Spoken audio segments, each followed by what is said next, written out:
Pranab news official চ্যানেলে আপনাদের সবাইকে স্বাগত। আশা করি আপনারা সকলেই ভালো আছেন। আজ একটা আপডেট দেওয়ার জন্য এই ভিডিওতে এলাম। তার আগে বলি, যারা চ্যানেলটি প্রথম দেখছেন আপনারা প্রত্যেকেই লাইক, শেয়ার, কমেন্ট ও সাবস্ক্রাইব করবেন।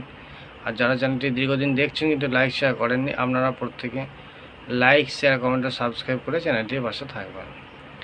তো যে আপডেটটি দেওয়ার জন্য এই ভিডিওতে এলাম সেটি হচ্ছে, আজকে আপনারা জানেন যে সমস্ত সরকারি কর্মচারী আছেন বা পেনশন হোল্ডার আছেন, ওনাদের ডিএ মামলা শুনানি আজ সুপ্রিম কোর্টে হয়েছে। বহুদিন পর শুনানি হয়েছে। ওনারা শুনানি না হওয়ার ফলে ওনারা প্রায় আশাহত হয়ে পড়েছিলেন। যদিও ওনারা আশাহত নন, কারণ ওনারা লড়াইটা দীর্ঘদিন ধরে লড়ছেন। তো যাই হোক, আজ শুনানি হয়েছে। শুনানি থেকে যেটুকু আপডেট মোটামুটি পাওয়া গেছে সূত্র মারফত, সেটি হচ্ছে আজকে শুনানি মোটামুটি ওনাদের কথা মতো যা জানতে পারলাম বা বুঝতে পারলাম যে শুনানি পজিটিভ হয়েছে। তো শুনানি থেকে যা তথ্য পাওয়া গেছে তাতে করে মোটামুটি সুপ্রিম কোর্টের বেঞ্চ পজিটিভ আলোচনা করেছেন, গঠনমূলক আলোচনা করেছেন। তাতে করে যে সমস্ত সরকারি কর্মচারী আছেন বা পেনশন হোল্ডার আছেন, ওনারা খুব আশাবাদী যে ওনারা একটা পজিটিভ রেজাল্ট পেতে চলেছেন। তো এর পরবর্তী শুনানি হচ্ছে 22 এপ্রিল 2025। তো আশা করা যায় ওই দিন হয়তো ভালো একটা কিছু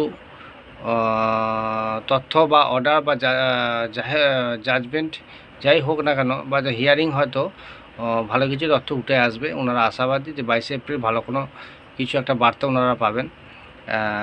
তাতে করে যে সমস্ত সরকারি কর্মচারী আছেন, চাকরিজীবী, ওনারাও বেনিফিট পাবেন এবং যে সমস্ত পেনশন হোল্ডার আছেন ওনারাও বেনিফিট পাবেন।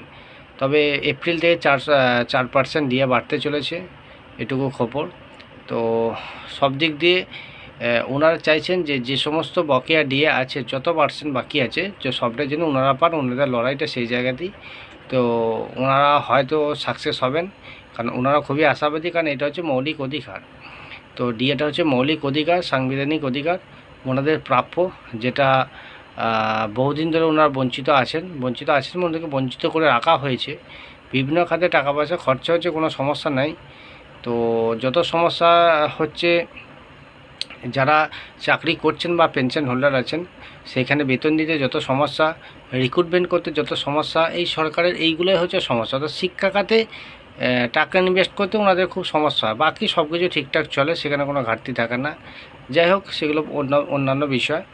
তো 22 এপ্রিল পরবর্তী শুনানি, ডিএ মামলা পরবর্তী শুনানি। 22 এপ্রিল কি করতে কি তথ্য উঠে আসে সেটা অবশ্যই আপনারা পরবর্তীতে জানতে পারবেন। আপাতত চ্যানেলটি সঙ্গে থাকুন, চ্যানেলটি শেয়ার, লাইক, কমেন্ট ও সাবস্ক্রাইব করে রাখুন।